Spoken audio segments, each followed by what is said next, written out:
सुप्रभात बच्चों। आज हम महाभारत की कथाओं में से एक कथा पढ़ेंगे और समझने की कोशिश करेंगे। आज की जो कहानी है वो बहादुर भीम पर आधारित है। अब बच्चों, बहादुर भीम कौन था? भीम राजा पांडु के 5 बेटों में से एक थे। भीम के बाकी भाइयों के नाम युधिष्ठिर, अर्जुन, नकुल और सहदेव थे।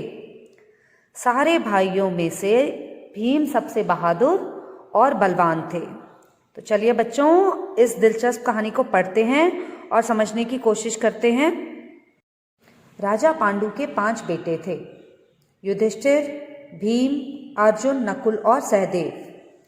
पांचों भाइयों में भीम बहुत बहादुर और बलवान थे।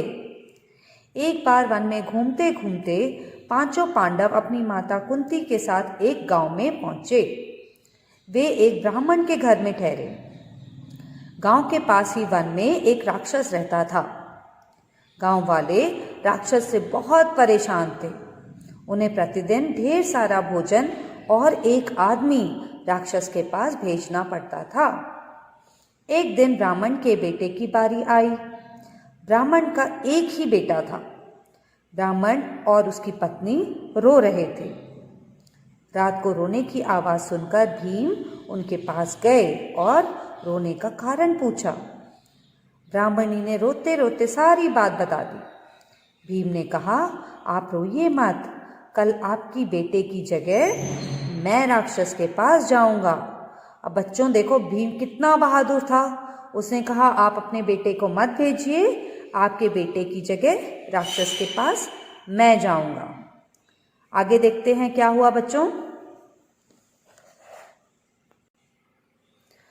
ब्राह्मणी बोली, नहीं नहीं, मैं अपने बेटे की जान बचाने के लिए किसी दूसरे के बेटे की जान खतरे में नहीं डाल सकती। भीम बोले, आप चिंता ना करें, मुझे कुछ नहीं होगा। अगले दिन भीम ढेर सारा भोजन गाड़ी में लादकर राक्षस के पास पहुंचे और आराम से बैठकर खुद भोजन करने लगे। राक्षस को बड़ा गुस्सा आया। वह बोला, यह क्या कर रहा है? भीम ने कहा, देखता नहीं, खा रहा हूं।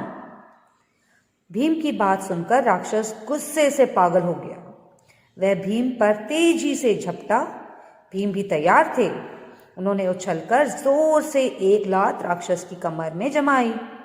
दोनों में जमकर लड़ाई शुरू हो गई। भीम ने घूंसे मार मार कर राक्षस को बेहाल कर दिया। वे उसकी छाती पर चढ़ बैठे और उसका गला दबाने लगे। कुछ ही मिनटों में राक्षस की जान निकल गई। अब देखिए बच्चों, यहाँ पर किस तरह से भीम ने राक्षस को मारा। आज की जिस तरह का जीवन शैली हम जीते हैं, अगर हमें किसी के साथ मनमुटाव हो जाता है, अगर हमारी किसी के साथ नहीं बनती है, कोई हमारी बात नहीं सुन रहा है, तो इस तरह की हिंसा हम आज के दौर में नहीं करते हैं कि हम अपने दोस्तों के साथ लड़ने बैठ जाएं क्योंकि हमारा दोस्त हमारी बात नहीं मान रहा है या फिर वो हमें तंग कर रहा है। तो इस तरह से हम लड़ने की बात नहीं कर सकते हैं आज के दौर में। हमें अपनी बातों को ठीक से समझाना चाहिए। मिल बैठकर बातें करने से अपने प्रॉब्लम्स को सॉल्व करना चाहिए। आगे देखते हैं बच्चों, फिर क्या हुआ। भीम गाड़ी लेकर वापस आ गए। जब गाड़ी गांव पहुंची तो भीम को जीवित देखकर गांव वालों के आश्चर्य का ठिकाना न रहा। राक्षस के मरने की खबर सुनकर गांव वाले खुशी से नाचने लगे। ब्राह्मणी ने भीम को छाती से लगाया।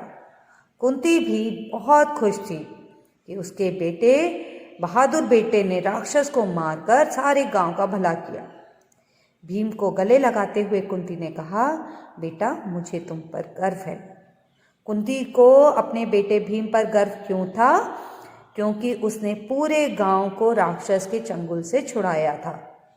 गांव वालों को न ही केवल भोजन भेजना पड़ता था राक्षस को, बट साथ ही साथ अपने घर का एक मनुष्य, एक आदमी भी राक्षस के भोजन के रूप में भेजना पड़ता था, जो कि गांव वालों के लिए बहुत दुखदायक था। तो इस तरह से बच्चों, भीम ने अपने बहादुर होने का सबूत दिया, साहसी होने का सबूत दिया और सारे गांव वालों को इस खूंखार राक्षस से छुड़ाया।